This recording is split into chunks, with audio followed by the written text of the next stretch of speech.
All right, folks, you're live with Alonzo, the Godfather of West Coast hip hop. And today I'm sitting here with a brother, partner of mine from back in the day.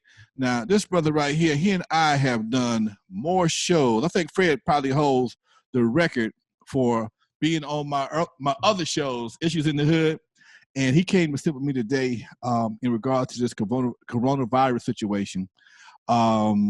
We all know it's affecting the whole world. It's affecting us in various ways, financially, emotionally. But Fred is a mental health expert. He works with the, I'll tell you who he works for. I forgot the name of the place, but Fred works for the Citizens Commission on Human Rights. There you go. And he and I decided to do a little sit down, have a conversation about this coronavirus and how it's mentally affecting people. Fred, talk to him right quick, Doc. Well, first of all, thank you, Alonzo, for having me come on your show. I always appreciate doing it. If I don't have the record, I want to get the record. So, so hopefully we can do a series of these, or one every other week, or once a month, or something, because it's very important information. During this time of the virus, a lot of people are experiencing anxiety. They're glued into their television set. They're hearing so much information that is negative. Very little coming out, and so people are having some issues. They're afraid. They're actually going through the normal pattern that you go through when you continuously get bad news. So because they're getting this bad news, and they're having so many different emotions behind it, the field of mental health is trying to take advantage of it and have you contact them about your anxiety, if you're feeling depressed, and all of this type of stuff. And again, we don't know. If you're not encouraging people, if you're not giving them hope, then you're going to suffer from some type of emotional stress or strain. But that's normal. That's not anything that indicates that you have mental illness. Now, I know one of my boys was saying, he said it on Monday. He said, man, one of his friends told him he forgot he had 3 kids. You know, you got people, lives, in a lot of situations, our lives are rotating. You know, you got people go to work, one spouse come home, they may see each other for a couple of hours a day, may see one kid because the kid is younger, kid go to sleep early, wakes up, he gone, daddy gone, they might not see him to the weekend. But now, by everybody being confined, everybody's being quarantined in the same environment, and it has a different effect. Talk about that, Fred. Well, first of all, most of us, like you say, I go to work, my wife go to work, and we see each other a lot of times passing in the day. She's has all of her agendas that she has to adhere to. She has a consulting business. She's over one of the Chamber of Commerce's. She's a lot of different things. So she's on the go. I do this work for the Citizens Commission on Human Rights, CCHR, and I'm all over the community, and I'm on. Now all of a sudden we find ourselves sitting there hours together, you know, and thank God I love that woman, because, you know, most of us, I know that I gotta be getting on her nerves, okay, you know, but the thing is that there's going to be certain social adjustments made. We find ourselves on the positive communicating a lot more, spending a lot of time in close proximity.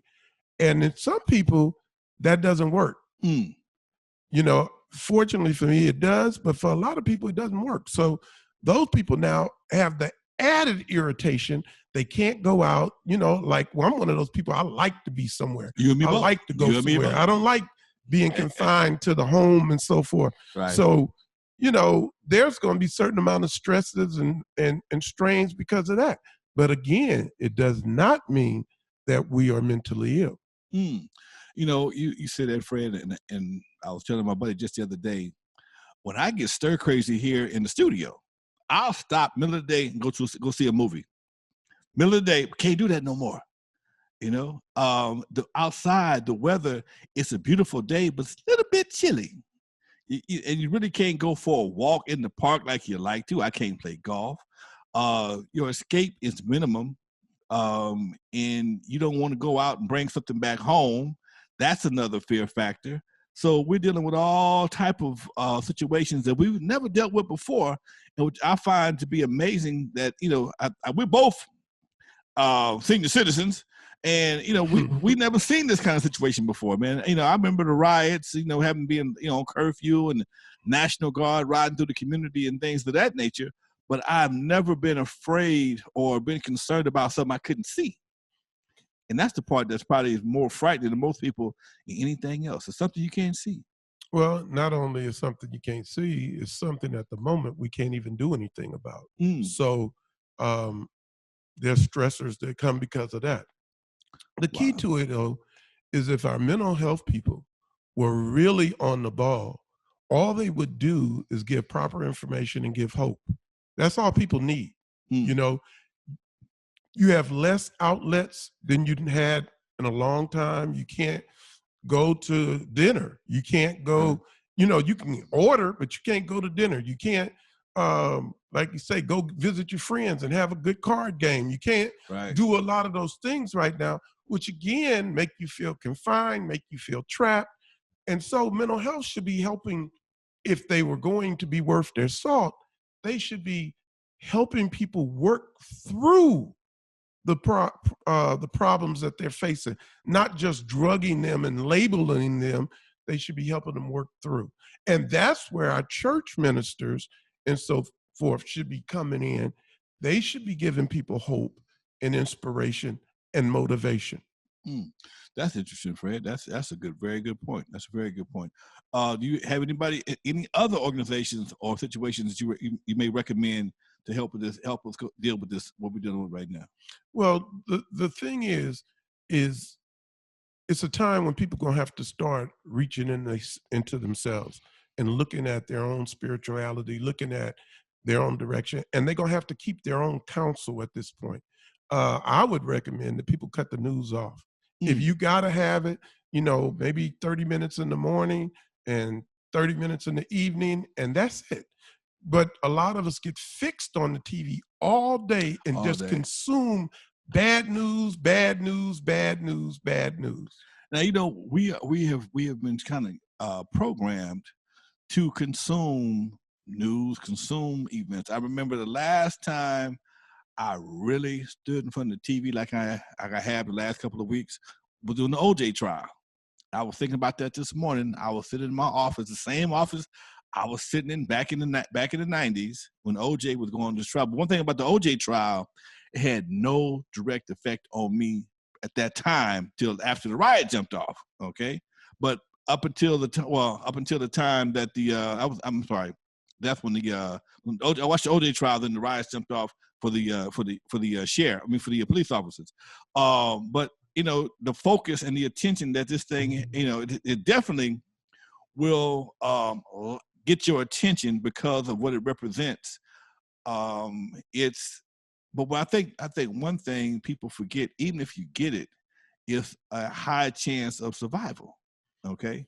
Well, but that's not what's being promoted. That's not what's being promoted. And so when you start talking about as many as 50,000 people could die, well,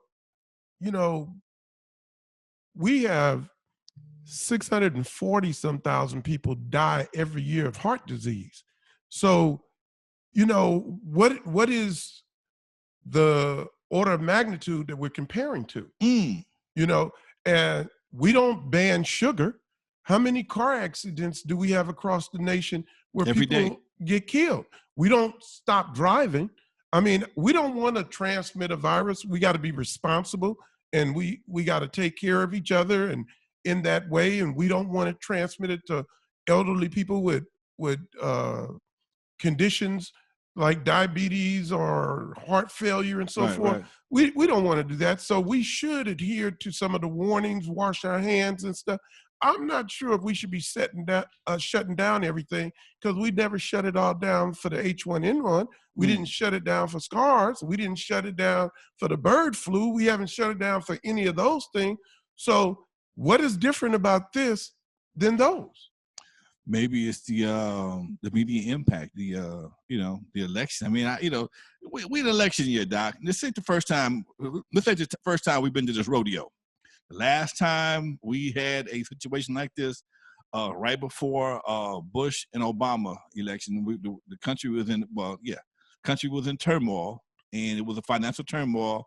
The housing bubble had burst, and now this situation right here comes along. It's something different, but it has an even bigger effect. And when I look around and I see this time, allegedly, we're going to get some people going to get money to help them get through this. With $1,200, that don't think it's going. That don't pay nobody's rent. And this, I'm sorry, that's not a whole lot of money for what people have lost over the past 3 weeks. But see, I always say, who benefits? Big business. That's the question. Will it be the vaccine people? Is it mental health or psychiatry? Who benefits from all of this? Because we're looking at the world shut down like as if this was the plague. Right. But what is it? 2 to 3% of the people might die, which is not too far off of what the regular flu kills. So why are we shutting down the whole world? And why are those entities, like, for example, we just passed $2 trillion. What would have happened if they would have just took a large part of the mental health budget, since we got to be home anyway, and put that into the economy equation? It's like there's ways that we can fight back, but we have to think outside the box, and we can't let people capitalize and make money on what is normal behavior. At CCHR, we have a saying, childhood is not a mental disorder. Okay. Because they're giving 2-year-olds psychiatric drugs, including Prozac, when since I was a kid, I've always heard people talk about the terrible twos. Terrible twos. So the terrible twos just didn't show up. Right. So why are we drugging kids at that age? We are electroshocking children from 0 to 5 years of age. Fred. Electroshock. In fact, I brought you a DVD. You did. See, because they're doing that. Not only that, they're electroshocking pregnant women. Why? What's the justification for that? Well, that's the $1 million question, because nobody can really figure it out. They say that they're electroshocking them because they have severe depression. I don't know how many kids from 0 to 5 have severe depression. And I think since miscarriage is one of the effects of being electroshocked, I think if a mother wakes up and find out that she's lost her child, she would even be more depressed. So, when you can't trust the entities that are responsible for your care, then what are we to do? If I go to the hospital because I'm in pain and I tell them I don't want a psychiatric drug and I don't want an anti-seizure medication, and then they give it to me anyway, now you didn't set up a scenario where I can't trust them. And that is what's going on in the field of mental health. When I left my previous job, I went out stressed. Okay. When you go out stressed, you have to see a mental health person. Okay. Don't have to see your minister. Don't have to see a mentor or somebody like that, a life coach. You got to see mental health. Okay. They're the so-called experts. The doctor, and this is literally what happened, the doctor says, "What's going on?" And in about 4 minutes, I told him what I was going through. Okay. He said, "I can prescribe you," and it was 2 different drugs. Okay. I said, "What do you mean prescribe me? I'm the victim. Prescribe it to them. They the ones that's causing the problem." Right. Okay. Now, he doesn't know I'm familiar with CCHR. He doesn't know I have a background in knowing how this thing goes. So I demanded that he put me in a program that could teach me to cope with the problem. And then they put you in this, like, it looks like a social work type model. Okay. And basically in the second meeting, I was running it, because I had experience in management and things like that. But in 4 minutes, he was going to prescribe me 2 different drugs. And he said, I'm a psychiatrist. I write prescriptions. So he's at the top of the food chain and he does the less work. So basically he can keep you sedated on whatever he wants you to have based on your condition. And that's basically all these drugs do. Right. Is they keep you sedated. Unfortunately, the effects of these drugs, and I'm trying to be careful because it's so easy to say side effect, but it's not a side effect. It's actually the effect of the drugs. Okay. They cause suicidal. Let me tell you, for example, Chantix. Chantix is a drug that they're using to help you stop smoking. Okay.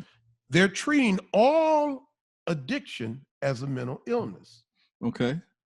They act like they've never been in the streets because an addiction doesn't mean you're mentally ill. Right. You just like something. You are hooked on something. Right. But I know people, who just quit when they wanted to. Right. So sometimes you got to be willing to overcome your desires. Right. Right. So this drug has side effects or effects that are suicidal, causing certain permanent nerve problems, things like that. All that to quit smoking. All that to quit smoking. Come on, man. Now, so these people are supposed to be mental health experts, but they're going to give me a drug that can cause me to blow my brains out today so I don't die 30 years from now from cancer. What's the wisdom in that? So. Just so y'all don't, in case you don't know, my guest today is Mr. Fred Shaw. He is a active mental health expert, and he works with the Citizens Commission on Human Rights, CCHR. And we've had this conversation in the past. I thought it might be a good idea to have him back on the show today, because I know we a lot of us are experiencing things at home that we have not experienced in quite some time. I mean, last time I can't recall ever having to be locked down as a grown-up.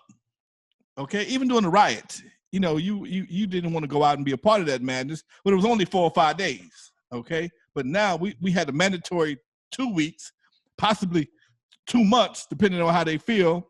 If Trump gets his way, we'll be back in church on Easter Sunday, contrary to whatever all medical experts say. But it's such a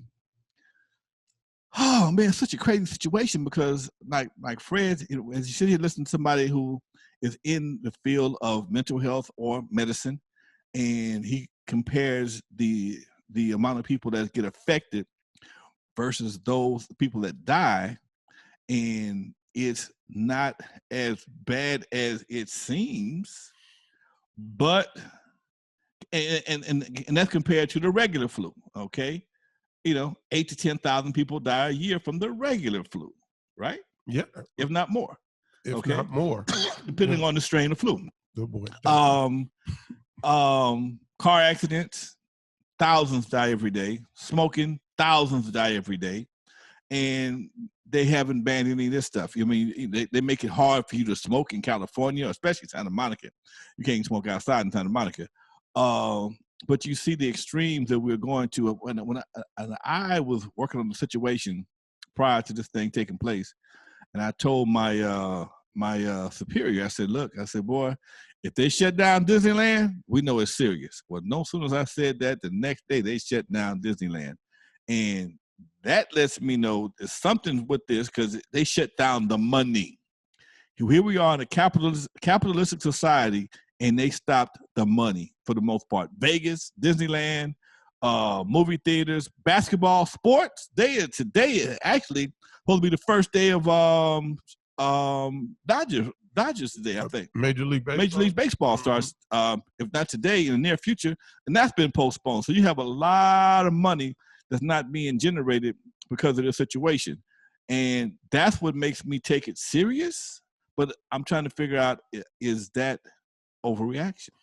And let me just say this. I have a lot of experience on what's going on in mental health, but I'm not a medical doctor. Okay. So I want to make sure that everyone knows that they're going to have to use their good judgment when it comes to their own care.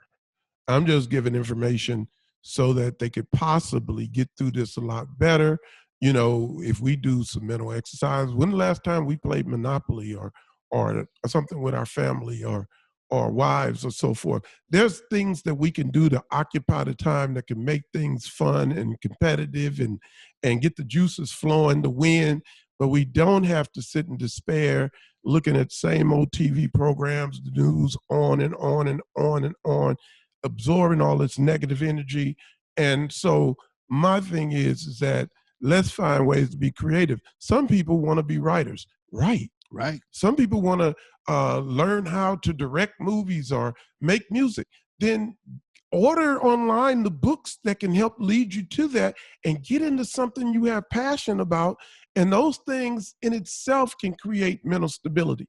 But don't sit up and have to go get medication and all of this stuff because you locked in the house or you don't have family. Create. That's the way to deal with this stuff. Create. And if we do that, we'll find that we'll come through this much better. All right, Fred. My guest today, once again, folks, is my man, my good friend, longtime friend, multiple time guest on my show, Mr. Fred Shaw. Fred, don't leave me hanging there, Doc. Oh, wait, no. Oh, no, yeah. no, Man, I'm out hell of here. no, man. Oh, Lord have mercy, Fred. Thank you for coming through, Doc. We didn't already violated the 6-foot rule because my set's so small, but that's all right, folks. Just tell your audience we washed hands before. We washed hands. I washed my ass. You washed your ass? Oh, okay. We done watched everything we can watch, folks. You're live with Alonzo, the Godfather, West Coast Hip Hop. Ain't nothing changed. Ain't nothing changed but today, folks. In the meantime, thank you for watching, and we'll see you. Before we go, let me go ahead. You can go to cchr.org, and you can get all the information on this you want. And I got a new Facebook page called Rev Shaw. No, you can email me at revshaw at cchr.org. Okay. And, contact me, email me at that revshaw at cchr.org. Email me and I'll get back with you. I'm locked up at home anyway. So I can get back with you, give you information, direct you. So do that and look for the Reverend Frederick Shaw, CCHR Facebook page. All right, folks. All right, please, folks, don't forget to like, share, subscribe to this channel. You're live with Alonzo, the Godfather of West Coast Hip Hop. This right here is what I call a public service announcement, folks. Y'all be good. Stay corona free. Peace. All right, y'all.